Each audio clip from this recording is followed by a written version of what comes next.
বললেন কেন বায়াত করেছেন কিনা? রাসূল হাত ধরে বায়াত করছেন কিনা? সাহাবায়ে কেরাম রাসূলের হাতে হাত দিয়ে বায়াত হয়েছে কিনা? ইন্নাল্লাযীনা ইউবাইউনাকা ইন্নামা ইউবাইউনাল্লাহ ইয়াদুল্লাহি ফাওকা আইদিহিম। সাহাবায়ে কেরাম রাসূলের হাতে হাত দিয়ে বায়াত করতেন। বায়াত হওয়ার পরে তারা শপথ গ্রহণ করতেন ইসলামের উপরে, ঈমানের উপরে, জিহাদের উপরে, কোরআনের উপরে, হাদিসের উপরে আমরা অটল থাকবো, ঈমানের উপরে অটল থাকবো, এর উপরে তারা বায়াত করেছেন। বলেন না সুবহানাল্লাহ। এই ধারাবাহিকতায় কিয়ামত পর্যন্ত চলবে। আল্লাহর ওলিরা এই খেদমতটুকু করে যাচ্ছেন। আজকে তাদের হাতে আমরা বায়াত হয়ে আমরা এতটুকু সিদ্ধান্ত নেই আমরা যেন মৃত্যু পর্যন্ত, মরণ পর্যন্ত কোরআন সুন্নাহর উপরে থাকতে পারি। কি বলেন, ঠিক না বেঠিক? না অন্য কিছুর উপরে? এখন কোরআন সুন্নাহ মোতাবেক জীবন গঠন করা দরকার আছে কি নাই? বরকুলের আল্লাহর ওলি তিনি কোরআন সুন্নাহর বাহিরে কোনো আমল করেছেন? আজকে বললেন কেন করেছেন? আরো যদি বলেন করেছেন।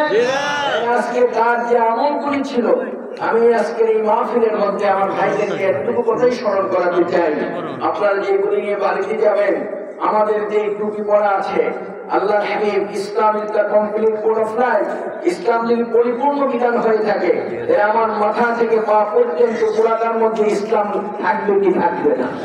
আর যদি বলতে হবে থাকবে কি থাকবে না? আমার টুপিটা কি ইসলাম মোতাবেক হবে না হবে না? বলেন আরেকটু জোরে বলতে হবে, হবে কি না? আজকে আপনি আসেন, আমার লেবাসটা ইসলামী পোশাক হবে কি হবে না? আজকে এই জন্য পুরপুরের হুজুর যে টুপি পরেছেন, হুজুর যে লেবাস পরেছিলেন, এই পোশাক পরেছিলেন, ওদের মুখে দাড়ি ছিল কি ছিল না? আরো যেটা বলতে হবে ছিল কি ছিল না? তাইলে আমরা কি সে আমলটা করতে রাজি আছি? কে রাজি আছি? দেখে একটু হাত উঁচু করে দেখান। না রে তাকবীর,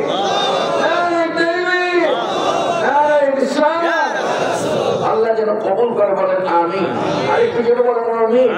সম্মানিত হাজিরিন, আমি গভীর রজনীতে শেষ রাত্রে আজকে মাহফিলের শেষ মুহূর্তে এসে এতটুকু কথাই বলবো। বন্ধুরা আমার, আমরা যারা এখানে বসে আছি, আমাদের জীবনের প্রতিটা মুহূর্ত, প্রতিটা ক্ষণ, প্রতিটা সময় জীবন থেকে অতিবাহিত হতে চলছে। আল্লাহর ওলিদের কাছে এসে আল্লাহর ওলি হওয়া যায়, আল্লাহর বন্ধু হওয়া যায়। আল্লাহর বন্ধু হওয়ার জন্য যে সমস্ত বিষয়গুলি লাগবে, আমরা মাগরিবের নামাজ পড়ে থাকি। মাগরিবের নামাজের পরে আপনার বন্ধু আপনার পাশে যে থাকে, ওই মানুষটা নামাজ শেষ কখনো সুন্নত পড়ে নাও পড়তে পারে, সে গিয়ে দোকানে চা খাচ্ছে, গল্প করতেছে, কিন্তু আপনি দরবারের একজন ভক্ত মুরিদ, আপনার কিন্তু কাজ শেষ হয় নাই, আপনি মসজিদ থেকে বের হতে পারবেন না। আপনি 2 রাকাত সুন্নত শেষ হলো মাগরিবে, রাসূল বলছেন মান সাল্লা বা'দা সালাতিল মাগরিবি 6 রাকাতিন লাম ইয়াতাকাল্লাম বাইনাহুন্না উদিল্লা লাহু 12 সালাতান 12 সালাতান। কি বলেন না সুবহানাল্লাহ? রাসূল বলছেন মাগরিবের 2 রাকাত সুন্নতের পরে কেউ যদি 2 রাকাত করে 6 রাকাত নামাজ পড়ে, আল্লাহর হাবিব বলেন তার আমলনামায় 12 বছর ইবাদতের সওয়াব লিখে দেওয়া হয়। কত বছর? আরেকটু জোরে বলতে হবে, কত বছর? আপনি 12 বছর ইবাদত করলে যতটুকু সওয়াব পেতেন, 6 রাকাত নামাজ পড়ার কারণে এই সওয়াবটা আপনার আমলনামায় চলে আসে।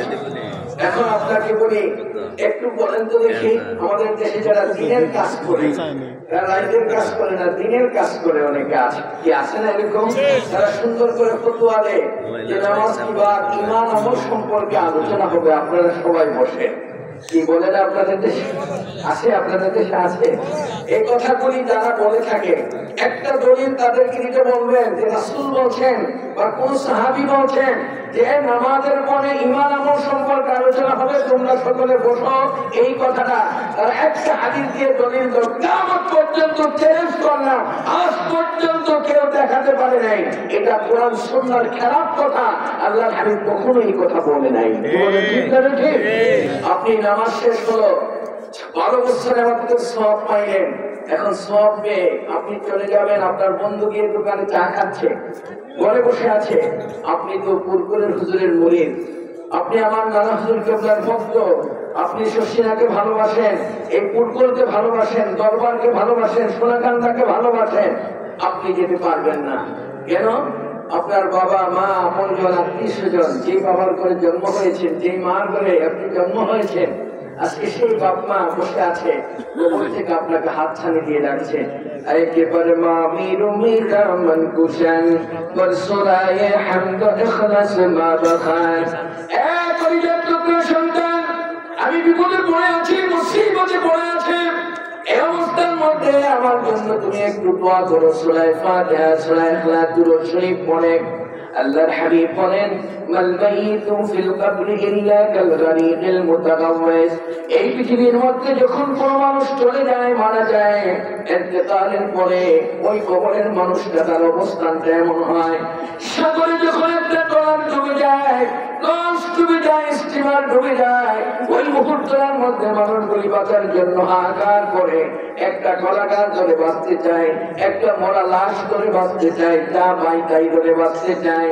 আল্লাহর হাবিব বলেন, কবরের মানুষগুলি এরকম হাহাকার করে বাঁচতে চায় একটু দোয়ার জন্য। রাসূল বলছেন, তানতাযিরু দাওয়াতাম মিন আখিন আও উম্মিন আও সাদিকিন। অপেক্ষা করছে কখন তার ছেলেরা, কখন তার মা, কখন তার বাবা, কখন তার আত্মীয় স্বজন, কখন তার বন্ধু বান্ধব একটু দোয়া করবে আল্লাহর কাছে। সন্তান দোয়া করবে মায়ের জন্য, বাবার জন্য। আল্লাহর হাবিব বলেছেন, যখন কোন সন্তান চোখের পানি ছেড়ে দিয়ে একটু আল্লাহর কাছে দোয়া করতে থাকে, চোখের পানিটা গালের কোনায় আসতে দেরি হয়, আব্বা আম্মার কবর আযাবটা বন্ধ হতে দেরি হয় না। আমার ভাইদেরকে বলতে চাই, আপনি সুন্দর করে ইসালে সওয়াব করবেন। ইমান সূরা ফাতিহা, সূরা ইখলাস বার দুরূদ শরীফ একবার পড়ে আল্লাহর কাছে একটু চোখের পানি ছেড়ে দেন। আপনার হকটা আদায় হলো। বাপ মা আপনাকে জন্ম দিয়েছে, আত্মীয় স্বজন কবরে শুয়ে আছে, তাদের জন্য আপনি একটু দোয়া করেন। দোয়া করার পরে এখন আপনার নিজের পালা শুরু হয়ে গেল, আপনার নিজের জীবনটাকে সুন্দর করা। রাসূল বলছেন, সকাল থেকে সন্ধ্যা পর্যন্ত, সন্ধ্যা থেকে রাত্রে সারা রাত, সকাল পর্যন্ত তোমার জীবনে যত গুনাহ হয়েছে, যখন কুরবান গুনাহ করতে থাকে, হাদিস শরীফের মধ্যে আসছে, এটা নুকতাতুন সাওদা, তার অন্তরের মধ্যে একটা কালো দাগ পড়ে যায়। নামাজ পড়েছেন, রোজা রেখেছেন, হজ করেছেন, যাকাত দিয়েছেন, ইবাদত করেছেন, কোন ইবাদতের কারণে তোমার গুনার ময়লাটা পরিষ্কার হয় না, পরিষ্কার হয় না। আল্লাহর হাবিব বলছেন, যখন কোন বান্দা ওই মুহূর্তের মধ্যে আল্লাহর জিকির করতে থাকে, আল্লাহ আল্লাহ আল্লাহ, তার অন্তর থেকে গুনার ময়লাগুলি ঠাস ঠাস করে সব পরিষ্কার হয়ে যায়।